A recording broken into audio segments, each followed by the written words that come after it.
তাই মনে রাখবেন, যা দেবার আমরা আগেই দিই। মমতা ব্যানার্জি যেগুলো বলে তার উল্টো কাজগুলোই উনি করেন, যা বলেন তা করেন না, যা করেন তা বলেন না।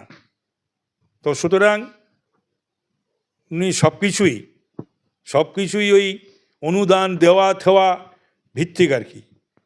এই সরকার তো অনুদানের সরকার। এই সরকার পার্মানেন্ট কোনো সলিউশন, সে শিল্প হোক, সে কর্মসংস্থান হোক, এমনকি যে কিছু কর্মসংস্থান সরকারের হয়েছিল সেগুলো পর্যন্ত অর্থের বিনিময়ে বেচারারা কি অবস্থা হয়েছে 26,000-এর। সুতরাং তারা ঘুরে বেড়াচ্ছে, তাদের চাকরি গেছে। সরকারের দোষে, তৃণমূলের দোষে যোগ্যরা পথে ঘুরে বেড়াচ্ছে। পৃথিবীতে হয়নি তো, পৃথিবীতে হয়নি।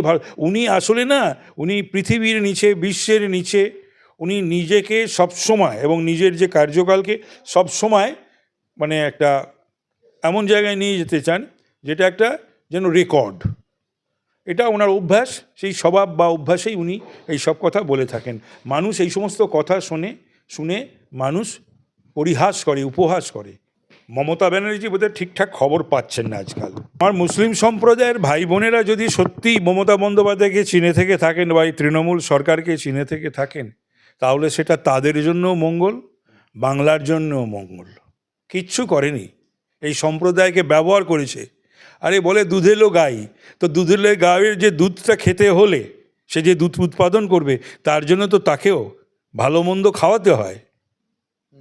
মুসলিমদেরকে তো এক শ্রেণীর মুসলিমদেরকে দেখিয়ে দিয়েছে জেল, আর এক শ্রেণীর মুসলিমরা তারা খুন হয়ে কবরস্থানে। যে সংখ্যা রয়েছে বিভিন্ন জেলে যারা রয়েছে, সংখ্যা দেখলেই তো বুঝতে পারবে যে কত তাদের, সেই সংখ্যায় মুসলিমের হার কত। আর এই 14.5 বছরে সাধারণ মৃত্যু বাইরে অ্যাবনর্মাল যে মৃত্যু বা খুন, সেখানেই বা মুসলিমদের সংখ্যাটা কত।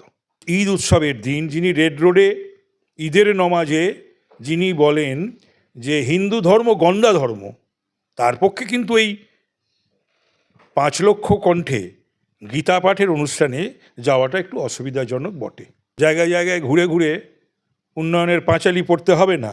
তো সুতরাং এর থেকেই বোঝা যায় যে বাংলায় কোন ধরনের উন্নয়ন হয়েছে। উন্নয়ন ভোটের সময় তো ওর দলের কেউ বলে থেকে থাকেন উন্নয়ন রাস্তায় দাঁড়িয়ে রয়েছে, তার মানে রাস্তায় দুর্বৃত্তরা দাঁড়িয়ে আছে, উন্নয়ন তো দাঁড়িয়ে থাকে না। ইলেকশনের সময় মানুষ ভোট দিতে গেলে ওই দুর্বৃত্তরা দাঁড়িয়ে থাকে। তো সুতরাং 3 টার্মের মুখ্যমন্ত্রীকে বলতে হয়েছে এই হয়েছে, এই উন্নতি হয়েছে। বাংলাকে যে জায়গায় নিয়ে গিয়ে দাঁড় করালেন মমতা ব্যানার্জি আর এই সরকার, যার কোনো তুলনা হয় না। মানুষ চিরকাল দুঃখের সঙ্গে, পরিতাপের সঙ্গে এই সরকারের কার্যকাল আর মমতা ব্যানার্জিকে মনে রাখবে।